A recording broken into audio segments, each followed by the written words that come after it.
Well, hi there, YouTube. Welcome back to Kramer's Garage. I'm Bob Kramer. So today, I'm going to be removing the NWT Cycletronic X3 system from my motorcycle and starting over with a new rewire. And I'm going to show you why. NWT Cycletronic X3.s system. And I thought it would be really cool on my 50-year-old motorcycle to have a modern electronic control system. And I've wired several motorcycles in the past, and I've used Moto Gadget M unit, and I've also used stock wiring harnesses, and I've used Signal Dynamics components and various things. And I've never had any trouble. I've wired at least 6 motorcycles from the ground up with no problems whatsoever. However, with this NWT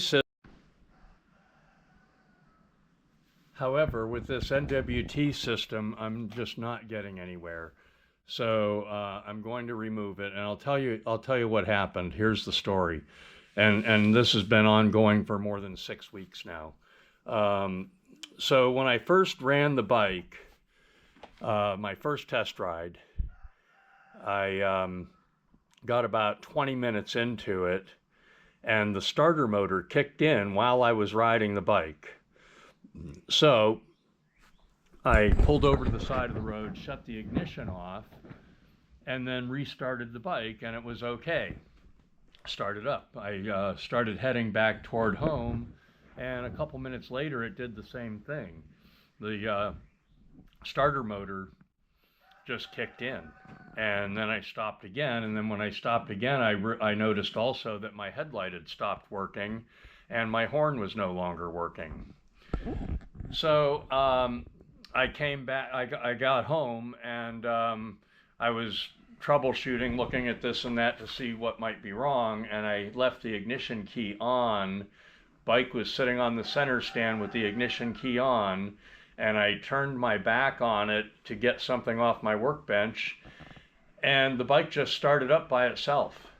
Just sitting there on the center stand, nobody touching it, and it just started up. So I got in contact with NWT and their service tech there, who's also, I believe, the founder and owner of the company. Told me that the ground path was not adequate for the system, and it was searching for a ground. Now, there was a component on the circuit board. This guy right here was obviously burned up. So, and he told me that because I grounded this circuit board to this aluminum plate that it's mounted on, that was not sufficient, and it was searching for a ground, even though the aluminum plate is connected here with a 12-gauge wire that goes right back to the negative side of the battery, and the bolt on the 12-gauge wire there is bolted into the shelter support here, which is bolted to the frame. So the ground path is very adequate. However, he told me that he would warranty the circuit board and send me a new one, but I had to ground it to the frame. So this is the ground wire from the NWT X3, and I took it to this bolt here, which is bolted directly into the frame. I took the bolt out, I cleaned the threads, I took a small wire brush and cleaned the internal threads in the frame to make sure I had a good ground path. And just to make sure, I added another ground wire from that bolt back to the aluminum plate, which I am absolutely certain is a good and proper ground. So I did all that, and I put the new circuit board in. And then I tested it, and everything was working except the horn. The horn didn't work. So the horn is powered by a gray wire coming out of the X3 right here. And when I started troubleshooting to see why the horn didn't work, I found that this wire had come out of the plug, out of the connector here. Let me pull this connector out. So here's the connector that they use to connect the wires, the output wires all plug into the output port on the circuit board. So here's the connector. So anyway, the gray wire had pulled out of the connector, and there was only a very tiny amount of wire stripped to insert into the crimped pin inside the connector. So when I took the plug out, though, to examine that to see if I could fix it out here in the field, 2 more wires just fell out. And again, they were only stripped about 2 millimeters and barely inserted into the connection pin. So I called NWT, emailed them, and then called them and had a conversation. And they told me, David told me, that if they strip more than 2 millimeters of wire to put in those pins, to crimp into those pins, that the connector will not connect into the circuit board. Well, that's totally not true. I studied the pin, and the pin is designed to have 4 millimeters of bare wire inserted to get a full crimp. And the jaw on my crimper is 4 millimeters wide. So it's going to crush 4 millimeters of that terminal, of that pin, either way. So anyway, he sent me a handful of new pins. And I used my crimper, which is a good quality crimper for open barrel connectors. And I crimped new pins on.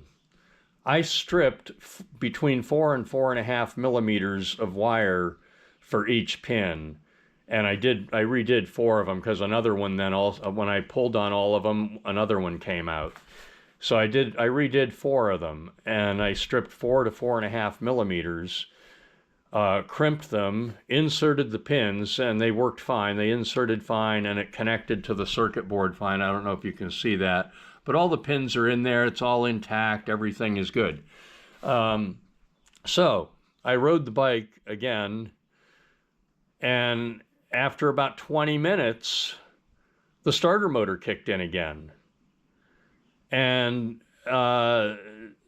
it was dark out, and I started coming home, and then my headlight went off and then came back on. It went off for a second and came back on.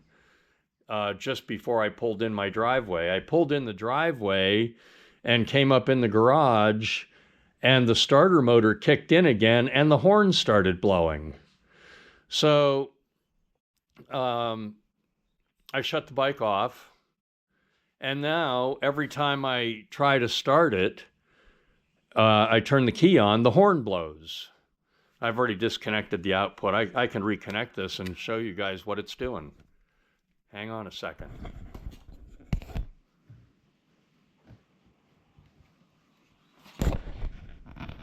Okay, I've reconnected it. Now watch.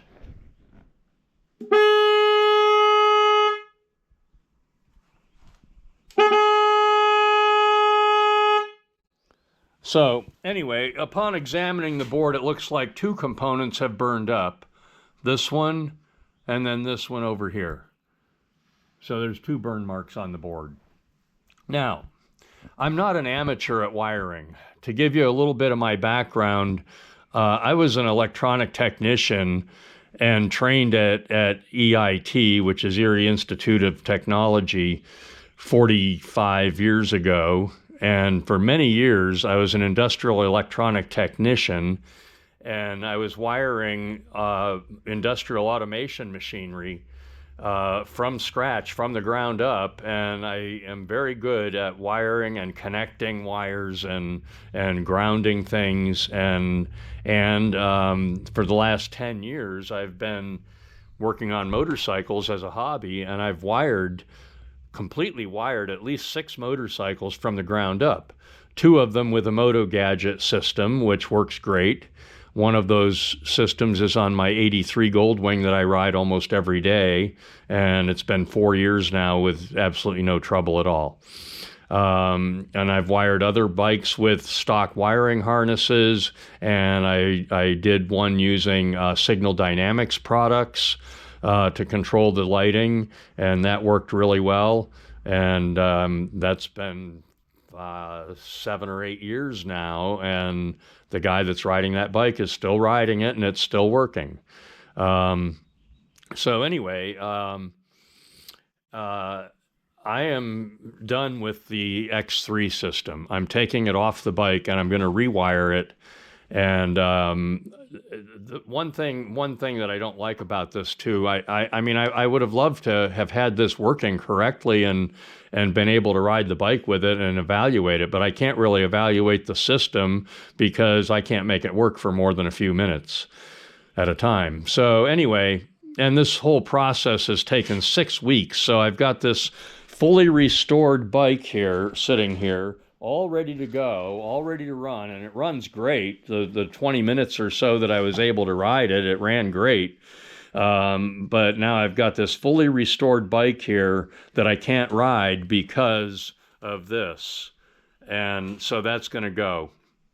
And I'm going to go back to basics and rewire the bike. And I'm going to use a Signal Dynamics lighting turn signal module that will actually give me true self-canceling turn signals. So, and I need to say that they told me, NWT, they told me that they've sold thousands of these units, and I'm the only customer on the planet that has had any issues with it.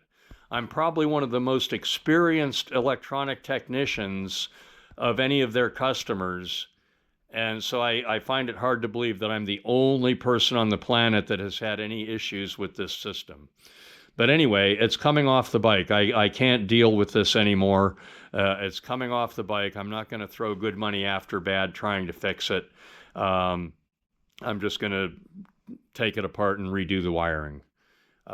So subscribe to my channel, hit the notification bell, and you'll be able to see the finished result of the rewire on this bike. But anyway, that'll take me. I'm going to order some parts. It'll be a couple weeks. So in a couple weeks, I'll have this thing all rewired and ready to ride.